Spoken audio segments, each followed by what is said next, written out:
Welcome to the Unstoppable Recording Machine Podcast. And now your host, EYAL Levy. Welcome to the URM Podcast. Thank you so much for being here. It's crazy to think that we are now on our 7th year. Don't ask me how that all just flew by, but it did. Man, time moves fast. And it's only because of you, the listeners. If you'd like us to stick around another 7 years, and there's a few simple things you can do that would really help us out. I would endlessly appreciate if you would, number 1, share our episodes with your friends. Number 2, post our episodes on your Facebook and Instagram and tag me at EYAL Levy URM Audio and at URM Academy, and of course, our guest. And number 3, leave us reviews and 5-star reviews wherever you can. We especially love iTunes reviews. Once again, thank you for all the years and years of loyalty. I just want you to know that we will never charge you for this podcast, and I will always work as hard as possible to improve the episodes in every single way. All we ask in return is a share, a post, and tag us. Oh, and one last thing. Do you have a question you would like me to answer on an episode? I don't mean for a guest. I mean for me. It can be about anything. Email it to me at eyal@urm.academy.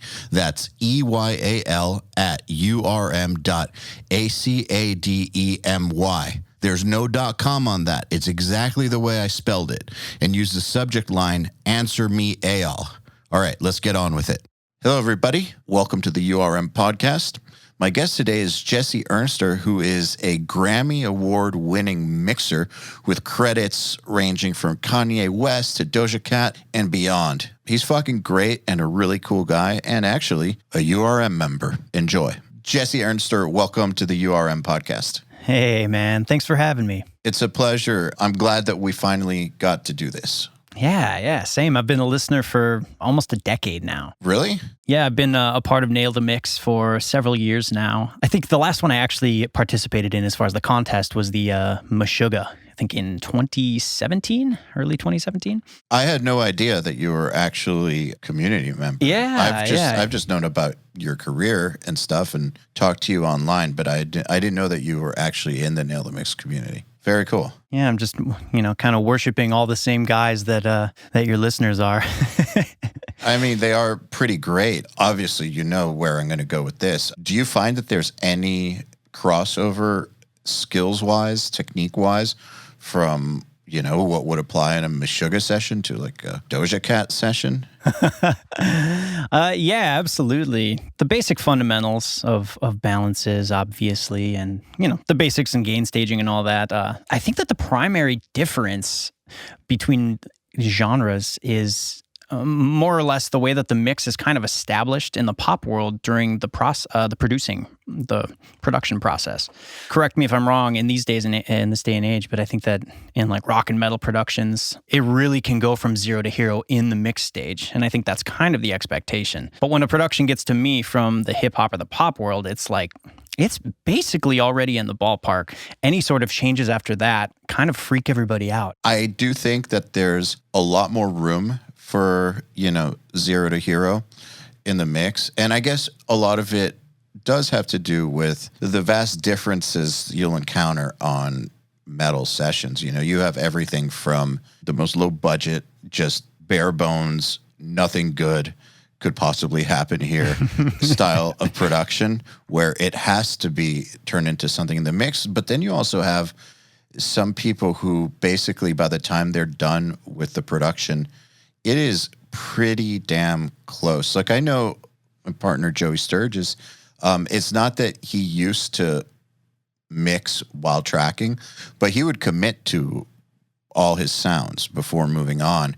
And so by the time his productions would be finished, like you would be pretty close. I know like when we had, like for instance, the Jens Bogren Opeth month, those raws, I wouldn't really call them raw. I mean, it's pretty damn close. Dude, I still practice on that session. I'm so sorry to cut you off. I just got excited. Yeah, I still pull up it's a fader at 0 mix. It is. And it's so fun. Even with just a mouse, clicking around and pushing up and faders. And I always like to envision like, oh, I'm Chris Lord-Alge moving faders around. But like that is really a tremendous example of fantastic engineering. And it's funny you say that, because on that session, actually, I started to hear student mixes. My initial thoughts were like, what are you doing? Like, do you not realize how good these tracks are? Why are you overcooking them? Like, the people were obliterating these pristine, beautiful, and I don't mean perfect in like the, sterile sort of way. I mean perfect as in like artistic perfection, like in engineering, performance, like everything. The artistry is just as good as it gets. And then these students were just annihilating everything. So I made a post. I issued a challenge, the 0 plugin challenge, mixed with faders and panning only. Yeah. See what happens. And lo and behold, people's mixes got better because you had to try to make that thing sound worse. Absolutely. I think the biggest thing there would be, you could almost do the whole mix with just like one filter on every track. Because like the biggest thing that I think beginners, like I'm sure we both went through this, the biggest thing you go through is like, oh, I need to get more top end out of this. I need more perceivable top end. So I'm going to boost top end. When really it's like, well, there's probably some mucky mid-range resonances that are just eating up all of your headroom and not allowing the top end that's there. It's already there. It's just not allowing it to pass through. So sometimes it's just an imbalance where you just got to cut some of that mid-range and then you get that thing happening.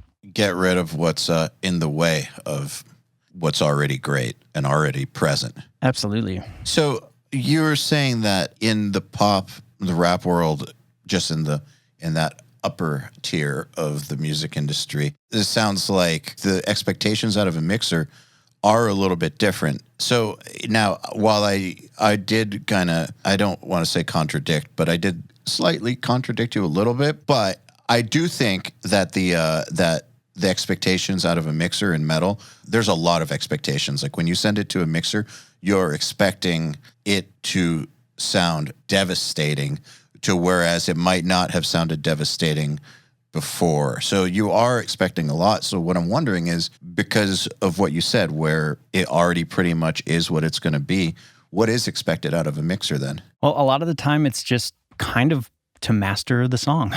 Usually it arrives as either an Ableton session, a Logic session, or Pro Tools, and the expectation is, nobody even asks, like, hey, what do you want for stems? Well, occasionally, the producers that I build relationships with, they will ask that. But a lot of the time, if an A&R or a manager just hits you up and they just send the session, they're like, cool, here it is. And it's kind of an expectation that I just have those plugins and have all of the stuff. What do you mean by master the song? Like mastering? Like they are expecting when something comes back from mix, they're expecting, okay, this sound, this feel, the vibe, everything is right about what we have built. It is exactly how we want it. I think in my mind that they are just looking for somebody to sign off on it and tell them, all right, man, it is done. Here it is. Here's the mixed version of the song. So a lot of the time it can be as simple as just pulling it up and applying some light surgical EQ across the board to kind of get things to fit a little bit better.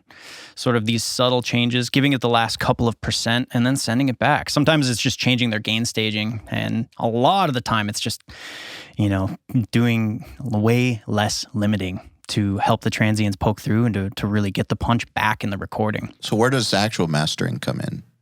After that, then it does go to somebody to master, and yeah.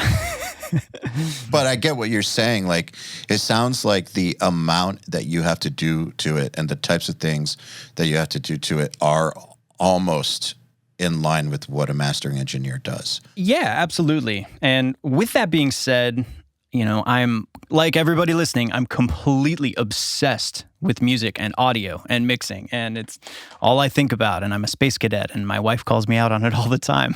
She's like, be in the moment. I want to take pride in what I do. So I dig in on every mix, and I try to like enhance everything, but there's such a fine line between cleaning up and maximizing the working elements of their production and the winning aspects of their song to just doing too much. And sometimes wrong is right. Sometimes that attitude of the way that their snare is clipping or the way that the vocal distorts is technically completely incorrect and rubs me the wrong way as an engineer. But musically, that is the vibe they were going for. It is intentional. So if I undo those decisions, it's kind of a slap in the face to those people and the producer and the writer, everybody involved. They're like, well, what gives you the right, man? What are you doing? Is it one of those things where, especially those producers, right, are at such a high level that this stuff is not haphazard? Obviously, I'm not working on these sessions, so I don't know. But I imagine that if there's something clipping, like a snare is clipping a certain way, it's not because of incompetence. It's a decision. It's a decision, and whether it's a conscious or unconscious decision, it's still a choice. They liked it for a reason, and that's why it's there, not because anyone didn't know what they were doing. Yeah, absolutely. And sometimes there's a gray area, you know? Sometimes there's like you can hear an edit pop in there. Yeah, of course. Like where the vocal is. And I'll just shoot a text over to the producer and say like, hey, you know, sometimes this is intentional. Just want to see, are you cool if I take some liberties and kind of clean some of that stuff up? Or is that part of what you guys were going for? And, 99% of the time it's really appreciated that I went forth with that extra level of communication. It shows that you care and, hey, I'm not just here clocking in to do the job and, give you a 20-minute mix back. Like I really, my name's on this. I want this to be the best possible song ever. I want to share the message and help the artist deliver this tune and hopefully, really impact some listeners. Best foot forward kind of a thing. I like what you said about not doing too much. Like one thing I've always thought, and I've said it many times, is that a great producer or a great mixer, it applies to both, know when to get the fuck out of the way.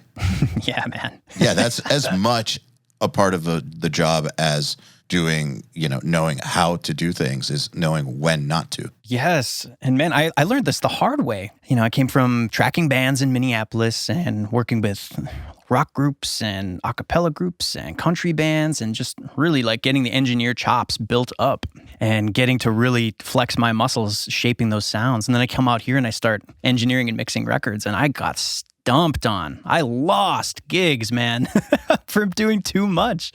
Like I would get a song to mix and I would just, all right, here we go. It's Jesse Ray time, baby. Like do everything I think the song should do. Fader throws here, echoes here. Like, oh, I'm going to add a big sub kick underneath and put some 808s and strings in at the end. Oh, it'll be awesome. Every single time it was a loss.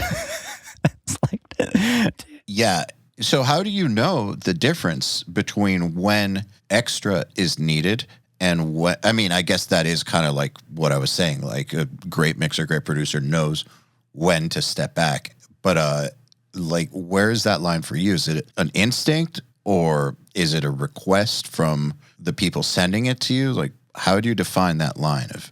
Yeah, I try to define that line by having a phone call with the artist, the producer, the manager, A&R. Before I start, I will jump right in and find out what the record is all about and what their intent is. And sometimes they say, we're kind of stuck on this one. We feel like we've done all we can do. We liked what you did on XYZ. We would love to hear what you do. Like anything, please just be my guest. And I get excited and then I go crazy and do some stuff. And I say, hey, here it is. I'm not going to have hurt feelings. Here's a bunch of options. You can pick through, you can tell me what's working, what's not. I'm happy to delete the other stuff and we'll move forward from there. Other times they'll say, hey, this is pretty much finished. Just, we want a little more polish on that vocal. You know what to do there. And, the way you did saxophones on this song from the genre. Yeah, we want that same effect here. Yeah, you're the dude, man. Just bring this one home. We need that extra 1%. And that's most of the time, honestly. What's the rest of the time? Well, that would have been the first option. Okay. They kind of give you the, we're sort of stuck on this. Just to do what you think would work. And yeah. I guess it does come down to communication at the end of the day. That's, the secret to life, basically, when dealing with other people, I think in anything is, knowing how to communicate with them. I imagine that when you're just dealing in a mixed capacity, you have to do less psychiatry and can do more just straight up communication. But since I'm not in your world, I actually don't know how that works. Like, is it much more businesslike in terms of this is what we want, here you go, we like this, not this, the end? or does it get crazy? Oh, it definitely can get crazy. I think most of the convolution in the process comes from insecurity from the performer about certain aspects of their tonality. And this is really applicable in any genre. I think that an artist or a producer could tell you, like, man, we really need that vocal thick. I need a lot of low end in that vocal. And they might hand you a mix note that says way more low end. And they might even give you the frequency. Like, I'm a producer who knows what I'm talking about. I'm going to tell them I want more 100 hertz on this vocal. And they might think that that's the thickness. And I think that what can kind of help you navigate and wade those waters is to learn how to discern and define what's actually being said, what's like the deeper issue. So for me, I've found like vocal thickness is not always in the low end. It could be like between 800 and 1K. Sometimes they just need some like meaty forward mid-range to like just bring the voice forward and make them sound thicker. You know, there are just so many implied things under the surface that they don't understand. And that's kind of our job, to dissect what their needs are and give them the result back. And a vocal up note doesn't always mean vocal up, you know? It's funny. I remember Jay Rustin making a post once. Love Jay. He's amazing. I don't even remember if he made a post or he texted me this, but it was, the client had asked for vocals up, guitars up, drums up, keyboards up. When in reality, there's just bass down. Yeah. Gosh, he's amazing. Yeah, exactly. It's interesting to me, though, you have done so many different things and you're obviously a metalhead. You were saying that when you were in LA, when you got to LA, that you knew that you needed to assert yourself in your own niche instead of trying to spread yourself over many different disciplines or genres. And you even went as far as putting your resume on top of boxes of donuts and hand delivering them to potential studios. But what I'm curious about is, how did you decide on that niche? Like, I mean, if you're in Nail the Mix, learning Meshuggah, but like you've also done a bunch of other genres, like how did you make this decision? Like, I'm niching down in this area. What was the calculation there? Yeah, I just felt like I had the greatest drive and aptitude to become a great mixer. That's what my dad did, I grew up seeing my dad make records with bands in our house. He was an early adopter of Pro Tools. But I mean, specifically in LA, like with the pop and the R&B, where did that come from? Like, how did you decide that you're niching down there? Like, why didn't you pursue metal, for instance? So to kind of rewind, before I decided to niche down, I had a chance encounter with Kanye West. Once that happened, I had kind of developed a network and a bunch of contacts and friends that were working in that space. So the dominoes kind of fell, and I found myself in a lane in a genre of music where I was staying busy and working at a high level that was really satisfying. And I think pop and hip hop and Afro beats and all the stuff I get to do, and a lot of R&B now too. It is, you're able to incorporate so much of the principles of compression and how to manipulate transients and get aggressive sounds, all the stuff that us, metal guys are into doing. It translates really nicely to those genres. And I think that, the guys and gals like us that are into this style of heavy music, I think we bring something unique to the table. So anybody listening, I think there's a major opportunity to be able to put your skills to work in these other styles. The thing that I find interesting is lots of times, all right, let me rewind. The thing that I find interesting is that you did what I think people should do, which is there's what you listen to, and, there's what you're into as a fan, which could be what you're working on or not. But then there's the direction that the opportunities actually lead you in. And actually developing a career in music, like a successful career, is a rare thing. Like, there are a lot of people who want it, not very many people who are not just good enough, but good enough and find the right opportunities and have the right network and the right timing and all that. And so when that does start to come together, you kind of just got to go with it. And it might not be in the exact way that you thought it would happen. But you really do need to be able to spot when that stuff is lining up and just go with it, in my opinion. Completely agree. Well said. That brings up my next question. Did you see yourself ending up in these genres? No, but I've always been really interested and driven to be a part of popular music. When I started out, which was, I guess, in the 2000s, popular music was still pretty rock based. Specifically, I'm thinking of bands like, well, not even bands, but like, even Pink and Katy Perry and 5 Seconds of Summer. These were groups that were it was live instrumentation. It was cool. And I would have been really thrilled to get into working on stuff like that. So I always wanted to work on music on a high level. Yep. I'm really competitive. I'm into trophies. I want Grammys. I want plaques. That was always a major driving force behind what I wanted to do.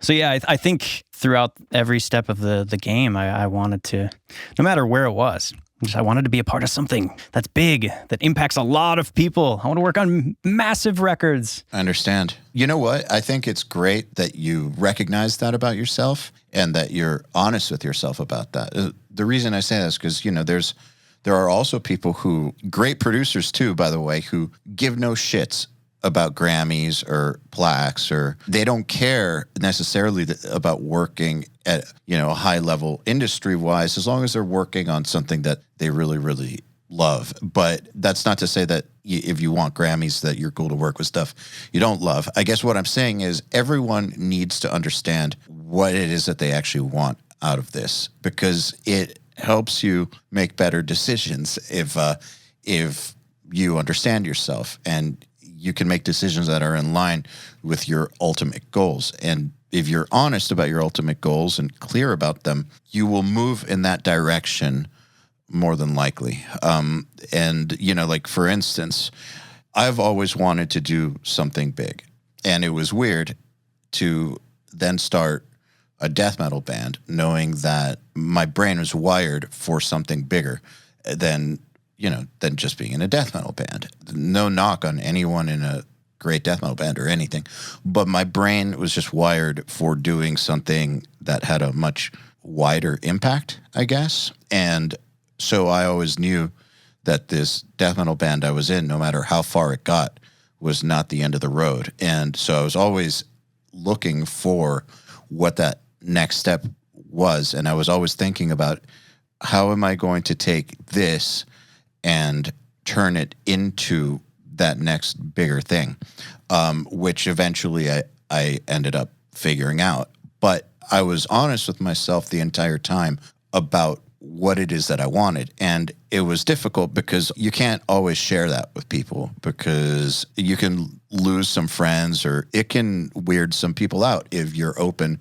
about wanting to do big things. But it shouldn't deter you. If that's what you want, you should be clear that that's what you want and go for it. If that's not what you want, that's cool too. It's just important to be super clear with yourself about what you're motivated by. So like if what you want are Grammys, plaques, to be working with the highest level artists possible, that's great. There's a certain way that you have to go about making that happen, right? Like it's not going to happen staying in Minneapolis. Yeah, exactly, man. I had that exact same hunger and sort of like dissatisfaction with what had been happening in my life. And I just like you, I saw the kind of the end of the road. So exactly like what you said. If you have that goal in mind, you're able to make actionable decisions and it'll inform the future moves and your trajectory. And I'm a big proponent for having like physical calendars, man, and ripping the calendar apart and having every month of the year out on the wall and just mapping out like, okay, that's the goal 3 months ahead. What are we doing now to get there? All of these things I think can be implemented. It's interesting. What I like about what you're saying is that this type of thinking, the goal-oriented, outcome-oriented thinking, only serves us well when it's based around something actionable.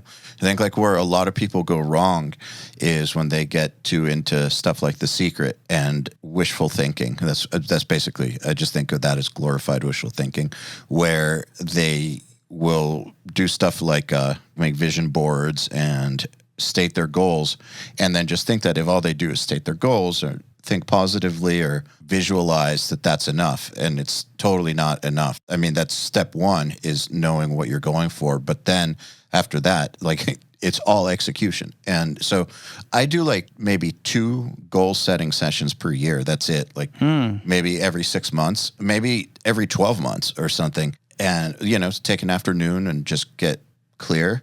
But then the rest of the time is straight up execution. And it is much in the way that you said, like, I don't have calendars on the walls, but I do have methods for tracking every single thing. And I definitely revisit what the goals are, what the desired outcomes are, and adjust course frequently. I definitely think that if you don't do that part, the relentless execution, the goal setting is pointless. Absolutely pointless. Absolutely. You got to like storyboard this stuff, like pretend, like imagine scenarios of how you'll get to the goal. Like when we came to LA, I thought, well, I know I can execute in the room. I need to get in the room. So okay, what's the plan of attack? Start getting to know some engineers, start trying to find gigs in the room. And I thought, well, it's LA. I'm eventually going to run into some bigger artists. And at that point, without punishing them, I can just get in and execute and be cool and get a gig. And I fantasized about it over and over every day. Like, oh, I'm going to get in the room. I'm ready. Let's do this. And when the time came, it happened, But you weren't just doing that. You were also actually doing things in the real world. Yes. You had to.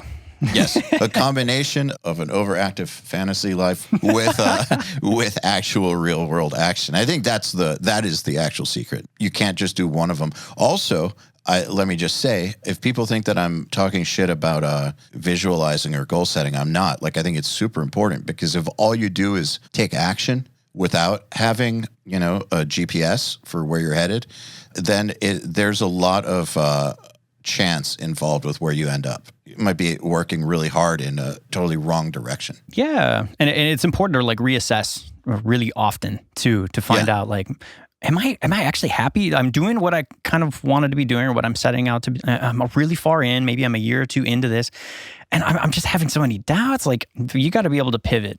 And this kind of happened with me out here. I was a tracking engineer for hip hop sessions, and this was a great way to make a day rate from a label, and you can really make a living doing it. But it is emotionally draining, and you are the punching bag for the artist that's in the vocal booth. It's really, really, really challenging to do on a day-to-day basis.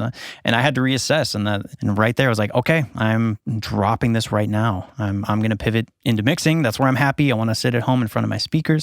I want to be with my family, and pivot, you guys. Okay, but the pivot is a risk. If you had a pretty stable thing going on as a tracking engineer, how did you pivot without, dropping a grenade on your income? It did drop the grenade. Fair enough. I've done that too. Yeah, I sort of sunk my ships. Like when I was out here and I had a PA system that I was renting out, and I was providing to wedding companies, and I was going out, I was playing in some wedding bands and setting up the PA and doing the sound for the ceremony, and then all the stuff, and then I was teaching lessons, and I was tracking people and doing editing work for a couple of producers, and I was still mixing clients from Minneapolis. So I had like 50 different jobs doing the thing that we all do, because we're trying to hustle, we're trying to make money and get good and get successful. And I just decided, giving it all up. I sold all that gear, all of it. I bought a couple of pieces of just really great monitoring equipment for my mixing setup. And I dug in. That is a really good question, though. You got to know when you can assess the risk of sinking your ships and moving into being a specialist in one niche area of the industry. I mean, you go over all the time that you obviously have to have a big savings. And when I started URM, I did not have a big savings. It was some scary shit. I think many of us can relate to that. Man, I hope we could talk about savings too. I think this is like a portion of the recording. Let's do it. The recording community that like never gets addressed. Oh my gosh, you guys, get your retirement accounts set up. Roth IRA, SEP IRA. Max those babies. Yeah, I know that that it's very sexy to do the crypto thing, and I'm not saying don't do it, but get those IRAs happening. and max them out every year. And look, even if you can't max them out, just contribute.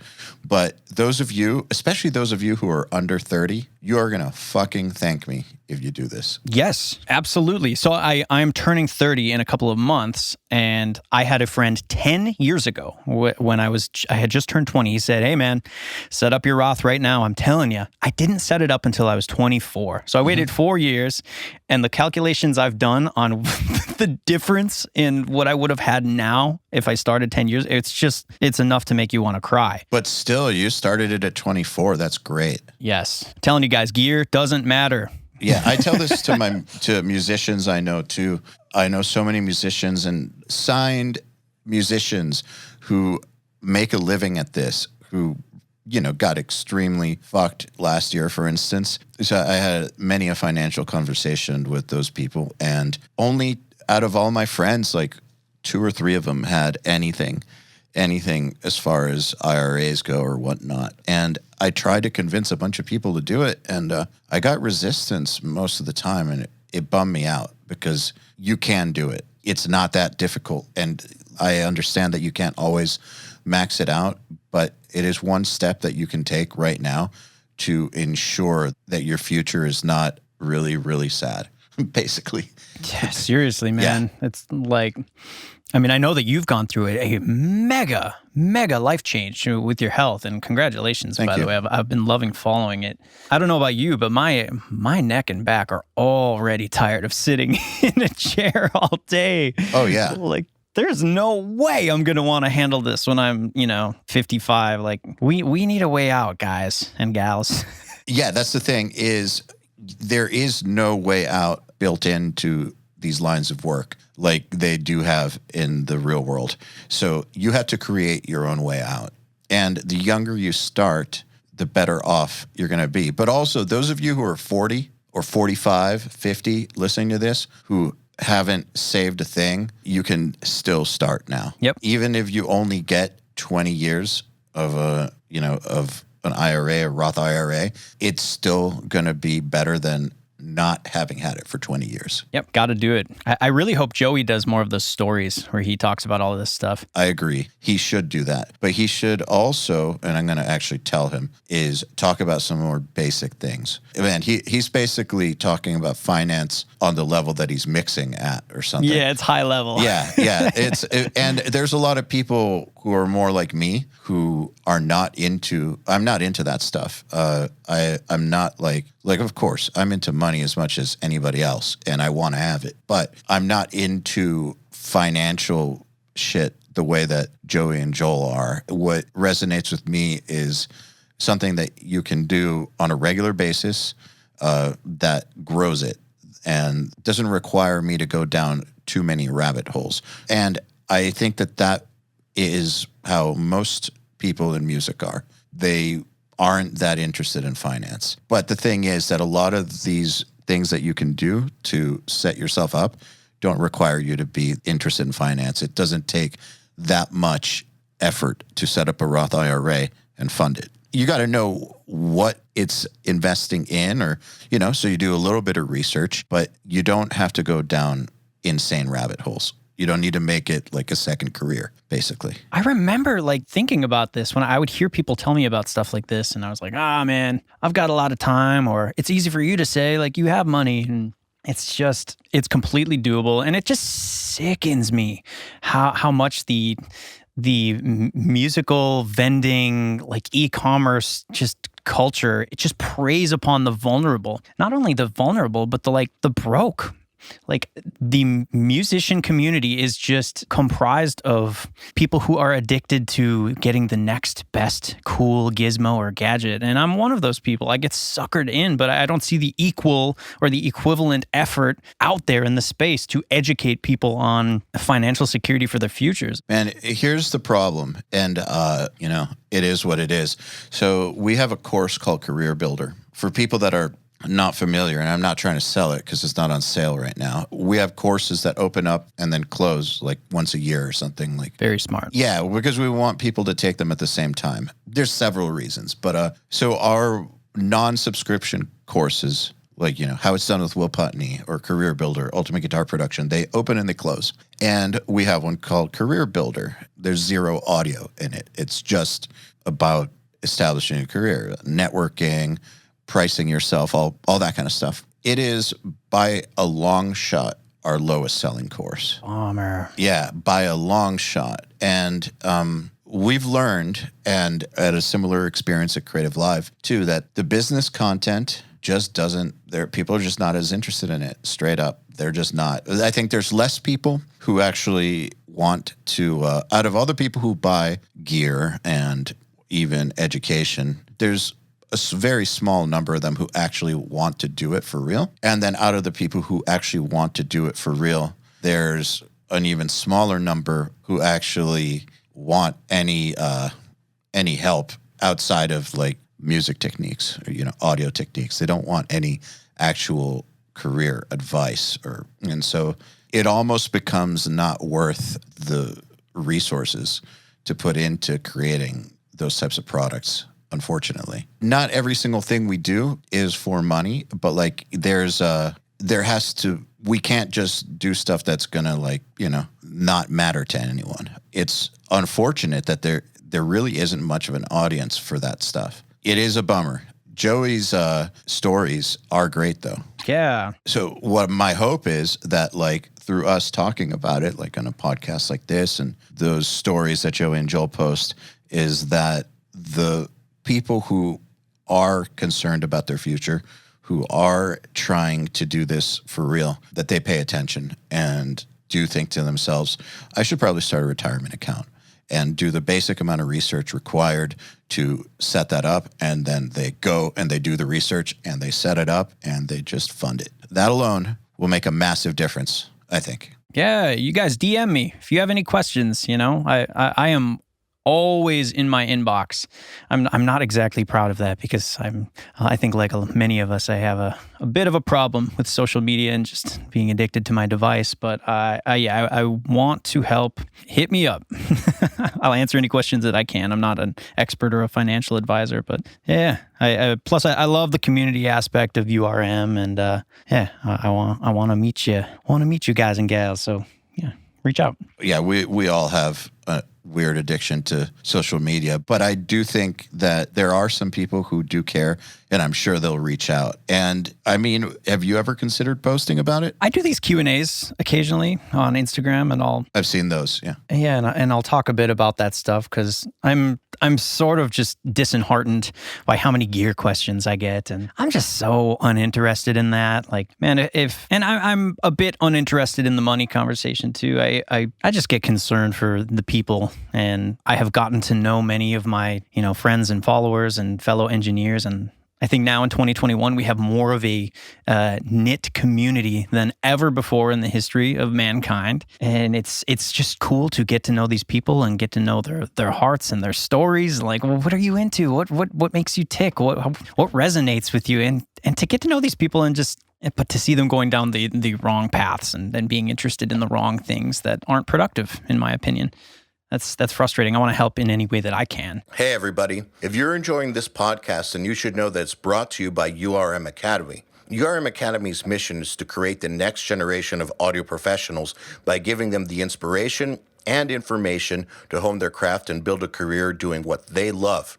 You've probably heard me talk about Nail the Mix before, and if you're a member, you already know how amazing it is. At the beginning of the month, Nail the Mix members get the raw multi-tracks to a new song by artists like Lamb of God, Angels and Airwaves, Knock Loose, Opeth, Meshuggah, Bring Me the Horizon, Gojira, Asking Alexandria, Machine Head, and Papa Roach, among many, many others. Over 60 at this point.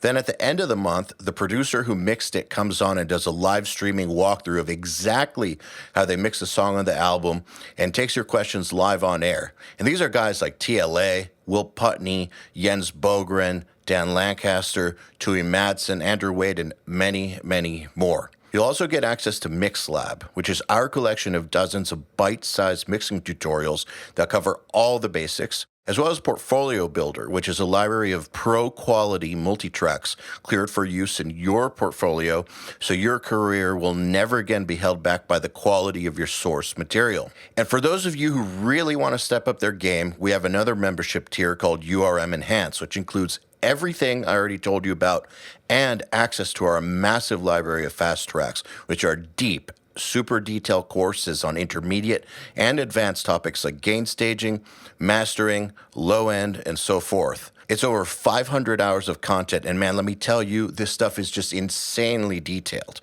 Enhanced members also get access to one-on-ones, which are basically office hour sessions with us, and Mix Rescue, which is where we open up one of your mixes and fix it up and talk you through exactly what we're doing at every step. So if any of that sounds interesting to you, if you're ready to level up your mixing skills in your audio career, head over to urm.academy to find out more. So let's talk about what some of the unproductive paths are. I think gear obsession is a mostly unproductive path. It depends what you do. Absolutely. I think for mixing a record, you can mix it in the box and you can do it with some pretty basic plugins. I don't think you need $20,000 monitors either. How many of the greats mixed on NS10s that you can get for a few $100 and, with or without a sub, and go for it. Like anybody else, I think gear's cool. Most people think it's cool. And I think that it's very natural to want to get that new shiny object. But I think that the problem becomes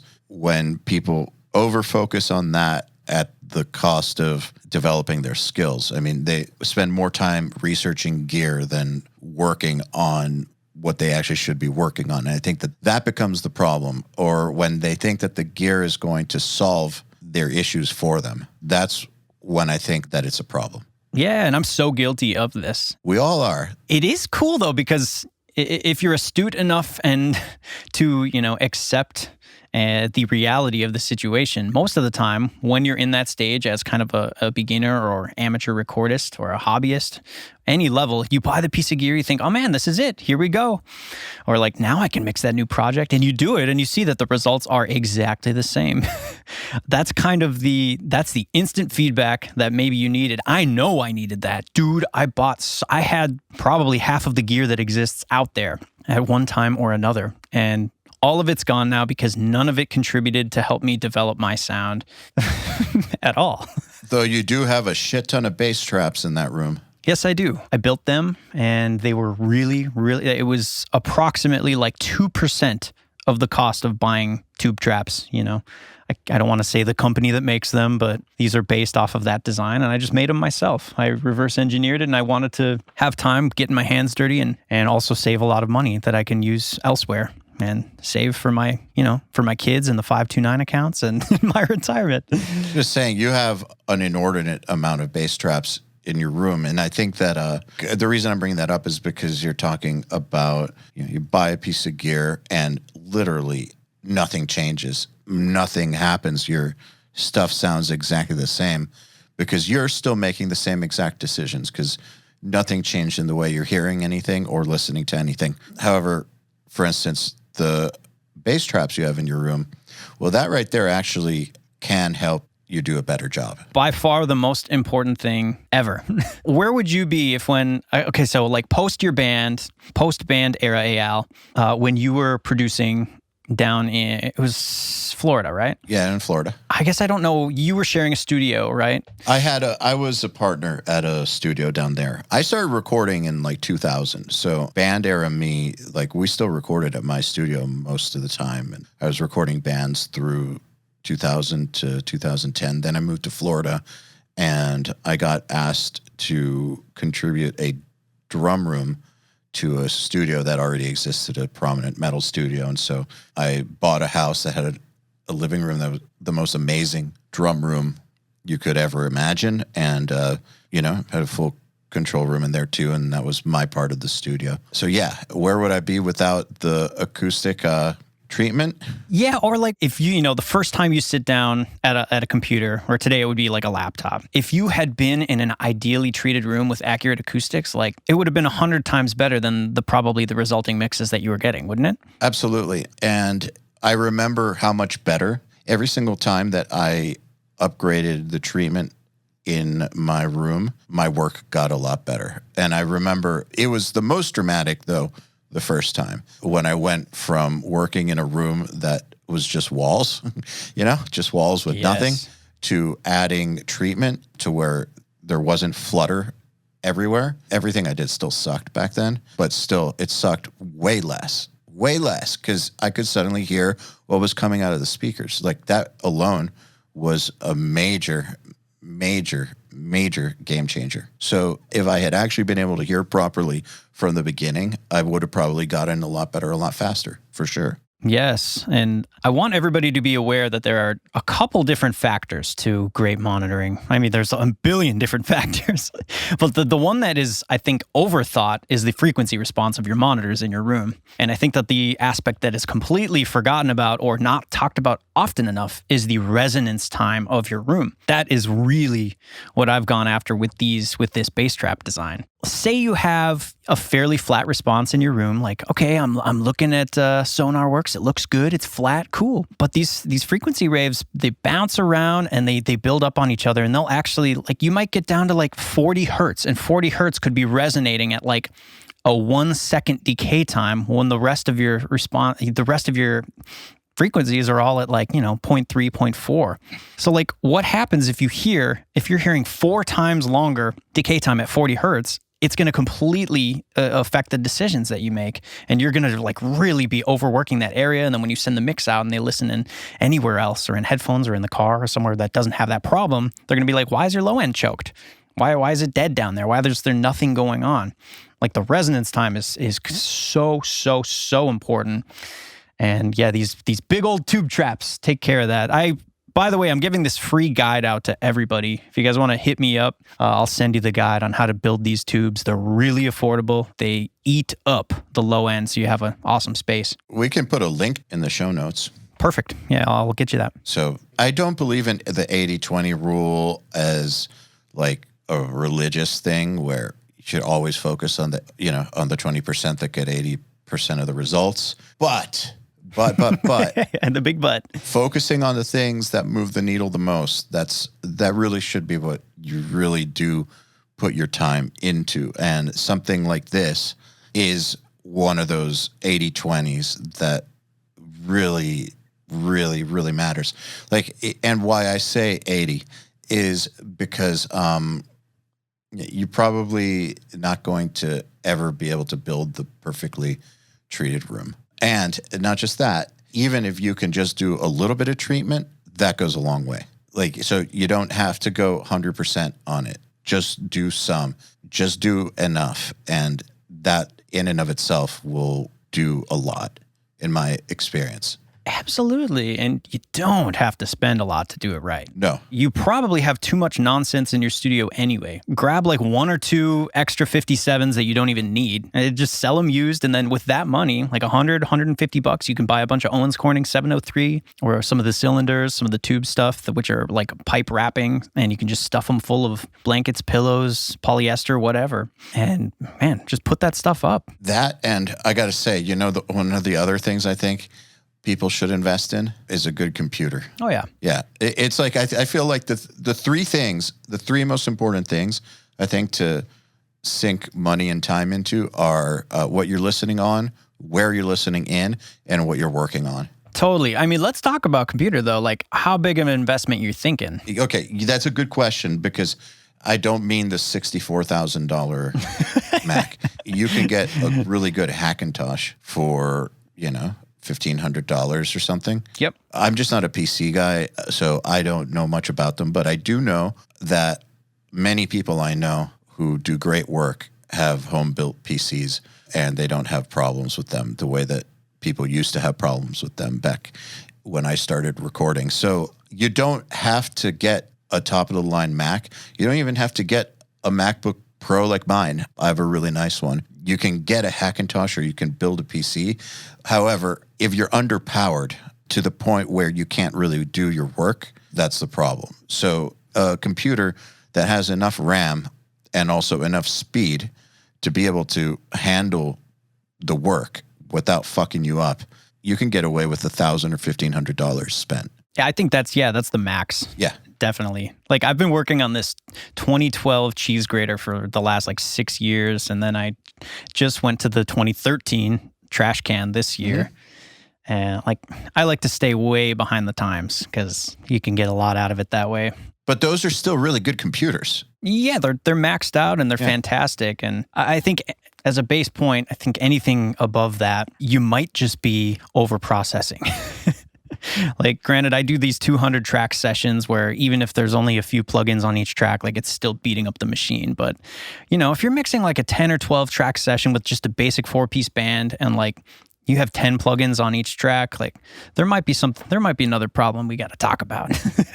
Well, I was actually just thinking that while I was saying this computer thing, I was thinking, well, some people's computers are getting overtaxed because of bad session management and overprocessing. And that's why you should watch the Mix Prep Fast Track. Yes, you should. We have the basic Mix Prep Fast Track that Joel did, but we actually, by the time this comes out tomorrow in our time, like not in podcast release time, so we're releasing a fast track called Next Level Mix Prep that we made with John Douglas, and it is like the manual for setting up a 747 for takeoff or something. It is intricate as fuck, so I had to plug that. But proper session management and not over processing will save you from needing the most ridiculous computer ever. Now, if you are trying to work in the world of sound tracking or something like that, it's a different story.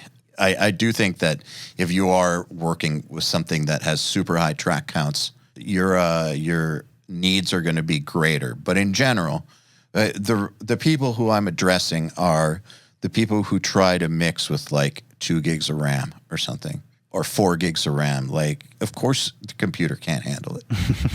Yeah. What would you say the minimum RAM should be for mixing?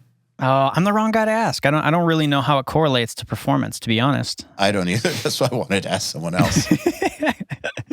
I'm not sure. I'm going to say that anything under 8, good fucking luck, and should be more like 16. If you can do 32, great. Yeah. God, the options are so cool now. Like when I started, which is probably around the time you started recording, like it was Pro Tools 6.3 on like a Mac. My dad had a Mac G4 tower. I don't think we started recording at the same time. I'm older than you. Yes, I suppose. Well, you said 2000, so I was trying to think which Pro Tools version was out. Yeah, but my first time actually recording was like in the 90s. God, that's awesome. But I got into like recording like as like I'm going to build a studio in like 2001 or 2.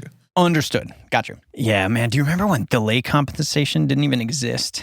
Yeah, I also remember when it didn't even work in Pro Tools. As do I. Yeah. Like it went from not existing to may as well not have existing for a really long time. I think they finally got it fixed. But yeah, I do remember that. Well, they got it fixed just in time for it not to actually matter as much. I know. As far Isn't that funny? Like, why I get like, I don't remember the last time I mixed a session that had like a multi-tracked drum recording where everything needed to be really kept in time with phase, and nope.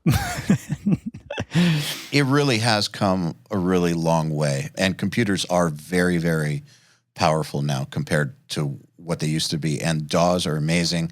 Another thing that's come a long way is, I started making music again, which is something I never thought I would ever do, and I got all the neural... Sick. Yeah, believe it or not, I got the neural stuff. They're amp sims, and I haven't tried a new amp sim since like 2013 or something. And they were okay back then, but definitely the tube amp crew was right back then. But now, holy shit, these amp sims are fucking great. Like they are fucking phenomenal. The tools we have now they've never been better, basically. They've never, ever been better. And this is part of why I don't think that people need to spend a ton of money on gear and crazy stuff, because some of the really affordable tools now are as good as it's ever been in the history of recording. Yeah, I agree, man. So really, it's your skills you should worry about. Yeah. You said that the Kanye story was really interesting. So now I want to hear it. Oh, Like you can't like say that and then think I'm going to forget. yeah. So I found myself engineering, subbing in for another engineer at the studio called Nightbird in West Hollywood.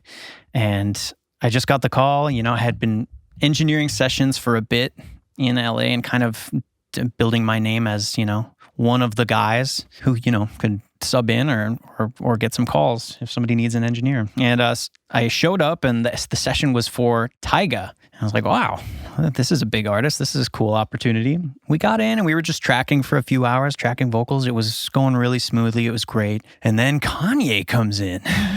Just like that? Yeah, just like that. And he hung out with us for a few hours and, we kept tracking. And then he played us some of his new album, which at the time was called Yandi, and it was going to be coming out soon. And this was the fall of 2018.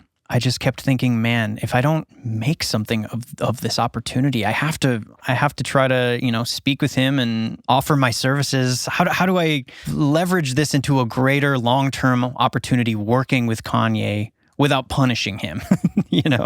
I love that we're talking about this because the opportunity to be in a room working with someone at that level is, when you're not at that level yet, is once in a lifetime kind of thing. And you have that opportunity right there to either create a situation that will continue or never, ever encounter them again in your life, and it doesn't even matter that it happened. Exactly. And I was faced with that dilemma. It's like, well, I sat there for like 2 hours just like debating when the right time was to talk to him and how. And I was texting my wife. I was like, oh, he's here. I need to try to make something of this opportunity. And she's like, you gotta do it. And I was like, but what if I get fired and blacklisted for, the studio will never have me back if I tried to make this happen. And I thought, whatever, it doesn't matter. This is the shot, But so I decided to wait until at the end of the session. I thought, well, I'll execute. I'll keep working. I'll just, really show him that I can deliver and that I'm reliable. And yeah, we recorded. It went very successfully. And then he was packing up, getting ready to go. He went down the hall to use the bathroom once before leaving. And I kind of followed him down the hall and I cornered him. I said, hey, man. I was kind of nervous, kind of red in the face and giggling. And I just said, hey, I wouldn't be able to sleep through the night if I knew I didn't take this shot and just tell you I really admire and respect what you do. I'm a fan. And I would love to come work for you if you need some more engineers on the road or whatever you're doing. I would love to be a part of your journey. And there was this moment of silence where he kind of tilted his head and looked at me mean. And I'm like, oh, I'm about to get it. I'm going to get punched or fired or something. After a few seconds, he said, all right, yeah, cool. What's your number? He took down all my info, shot me a text, and then he directed me to go around the corner and chat with his assistant. And they flew me out to Chicago the next day. We started recording and just started this kind of work relationship, working on Kanye West's material. Just like that. Yeah, we got to travel all over. We flew to Africa and we recorded at a safari resort in Uganda. And there were like hippos and giraffes like right outside of our tent, and we recorded right on the Nile River. It was the most unbelievable life experience of all time. And I got a couple albums with him on my discography now as an engineer. Did you realize that if you didn't grow the balls in that moment, your life might be completely different right now? It would be complete. I think about it every day. I am so incredibly fortunate. It could have gone a number of different ways. Yeah, it really could have. I think also the timing of when you asked was everything. You didn't do it at the beginning of the session. No, the timing and do it outside the room. And, I brought up how important it is to not punish. And I think there's a lot of things that go into punishing, right? There's you can look at someone approaching you at the NAMM show and you know by the look of their eyes and by their posture, like how green are they? Are they going to punish me? They're giving you all of that info before they even say hi. I think there's a sort of a coolness. I call it happy from the nose down, cool from the nose up. You got to do the cool, I'm the cool lazy eyes. I'm not asleep. I'm not too eager though. I'm just here. I'm here to serve. I want to bring value to you. That's what you're telling them with your eyes. But your mouth is smiling. You are eager. You're excited. But not in an annoying way. You're not a kiss ass. Nobody wants that. And these are things that I've just because I am so excited. I'm ADHD. I have so much energy. I'm passionate about audio. I feel like I'm achieving things now, but I'm still just as hungry for it as I was 20 years ago. If I didn't make another dime doing music, I would still be mixing 10 hours a day every single day because I love it. So I have to coach myself on this, man. I have to before meetings, I look in the mirror. I'm like, okay, what are we going to look like? We got to be cool. Calm down. Don't be too eager. It's just, there's a lot that goes into it. There is a lot that goes into it, but you still have to go for it. That's the thing. Did you get any imposter syndrome when you went up to him, or any I was probably going to say no, any of those doubts, or was it total confidence, or was it just a fuck it, let's just see? Well, there was no choice. There was no choice but to take that opportunity. Yep. So I call that story an LA story. And for people that live here, generally there are these quintessential moments. And you call it that's an LA story for you. I bumped into so-and-so, and then that happened, and then this happened, and it opened up this door. Boom. That was my LA story. And I knew that there might not ever be another opportunity like that again. It could have been the last. And since then, there have been, 10 or 15 other stories just like that required a whole different type of careful execution in order to make it go right. And some of them that I just completely lost. I've done spec mixes for artists that I want to cry about it still years later, that I didn't get it. And then it goes on to be just a massive, massive, massive success. And, you get W's, you get L's.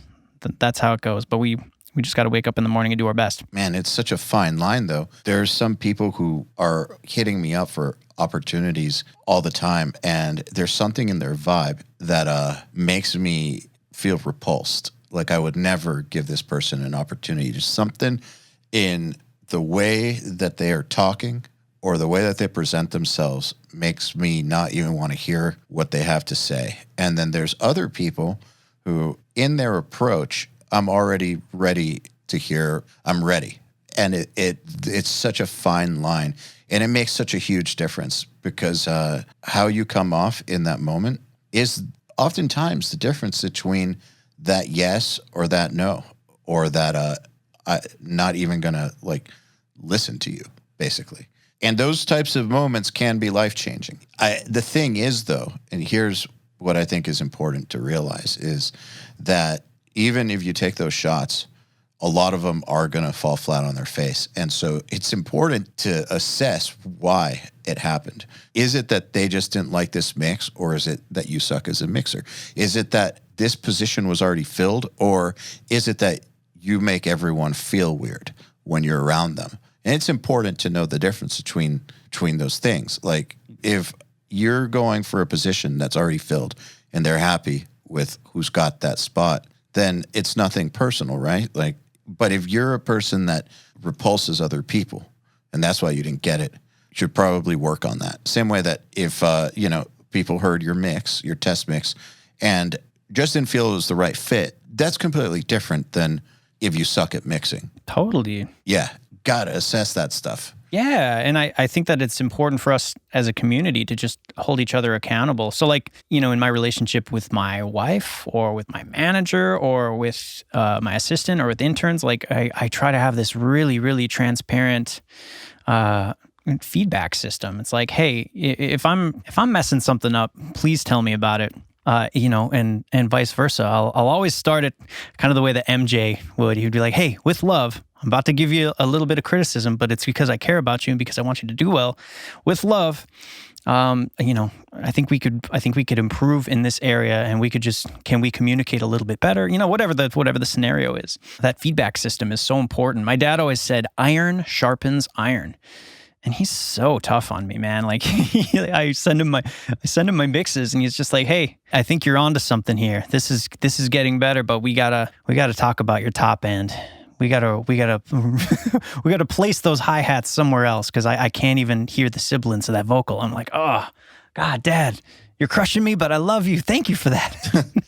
We elevate from that type of feedback. It's important. You got to be able to take feedback too. Do you find that that's a good quality in your employees that work for you, that they can take positive criticism? Well, if they weren't able to, they wouldn't stay employees for very long. You drive a tough ship over there? We just have high expectations. You gotta. If I fuck up, I'm going to be the first to say that I fucked up. And I like that the people I work with will hold me accountable too. So it's very, very important that we all hold each other accountable and that people accept responsibility when they dropped the ball or fucked something up. Not because they're getting shamed, but because everyone needs to take ownership of what they're causing or what they're doing or not doing. And I find that on my team, it's very good like that, which is part of why I think we're doing well. We don't get hung up on bullshit. I can just tell somebody something's not good enough or that something wasn't right, and they're cool. We all are. That's great. Yeah. I can tell that you guys have a great morale over there. Like, I can see that all between the content creators that you have and the other people that are doing like posts, and it's a well-oiled machine, and everybody that works with you has a sense of ownership over this great thing that you're all collectively creating and contributing to. And I'm thinking specifically about a couple of other pro audio companies that are led by different types of individuals, and it can be very different than that. We want this to be a great part of everyone's lives, not just the end user, but the people who work here. We want this to be a great thing. We want them to love working for us, with us, and we want them to have a personal stake in what comes of this. And we want them to take pride in their work, and we need that to be organic. Yes. Yeah. So the way you do that, I mean, in my opinion, the way you do that is by holding people accountable, but also finding what they're great at and encouraging that and helping develop what it is that they're great at. Yeah, foster their strengths. Yeah, and then also compensate them well. Those things all make a huge, huge difference. Don't ever let them feel like they can't say what's on their mind. We shoot down people's ideas all the time, and that's tricky because you don't want to clip people's wings and have them stop coming up with ideas. So how you go about it makes all the difference because, not all ideas are good. Not all mine are good either. And the way that you go about not accepting somebody's idea is just as important as how you go about accepting somebody's idea, in my opinion. If you care about keeping that relationship good, how you do it matters a lot. And I don't mean that like anything needs to be sugar-coated, but if someone has a proposal on something and I just don't see it. For instance, I will take the time to respect their idea and them enough to like really give them a detailed reason as to why not, so that I help them understand why not. So they don't just think that we just shot it down because we didn't understand what was on their mind or like we weren't listening. Like, I want them to know that, yeah, we took this into consideration and there's a bunch of really good reasons for why not. And I think that makes a big difference. Makes a big difference. How you take the critique and how you give the critique is often as important as what's in the critique, I think. Oh my gosh, yeah. And that we can kind of redirect this little analogy to the listeners by kind of connecting it to taking mixed notes or taking direction from a client. Like, man, I have really gone through some hoops with certain projects where it'll be like, 20 or 30 rounds of revisions. And sometimes they're not always polite. Sometimes it's really like direct, like, why aren't we getting this by now? Like, I hate what happened with the vocal. Why did it get like distorted with this slapback delay? And then, in my mind, I'm thinking, well, on version 15, you asked for that and you said there wasn't enough distortion and slapback delay. So like, for example, one approach would be, man, well, you told me to do that. Remember, here's a screenshot of the text. And you just kind of like, you have your ego and you don't want to look stupid. So you're trying to like show that they are stupid and that they've clearly forgot. Like, nope, no. We're in the service industry. This is like, we are the plumber. We are fixing up their song. We are giving them a service. We're bringing value to them. And part of that is comforting. Like, I try to just love up on everyone and just say, hey man, you got it. Coming right up. Yeah, there's a right way and a wrong way, right? Yeah, like the receipts, like you just said, like sending them screenshots. That's for when you're in a fight, you know, like that's not the kind of that's not where you want to take your interactions with someone that's giving you mixed notes. No, and I think what'll make or break a career faster than anything is a bad reputation. Yeah, because people will have the end product, but all they will really remember from the process is the last thing you guys did, or the last things that were said to each, the last few interactions. So this last stage of the game of mixing is like, that's your final impression until they go off and like, tour to support this release for, in a year or so. And then, then they have to decide if they're going to come back. Like, man, should I go to the dude that was kind of a jerk or kind of acted like a 5-year-old? Or should we go to like, the cool guy or gal that was like just, really patient and understanding and just really showed us that they wanted to dig in and it didn't matter how many revisions because they were destined to make us happy. Like, yeah, we're going to choose that individual, of course. Yeah, absolutely. I think that regardless of the success of a project, people remember what the experience was like. And many multi-platinum producer out there who do not get repeat clients because working with them is a nightmare. But that said, this episode was not a nightmare.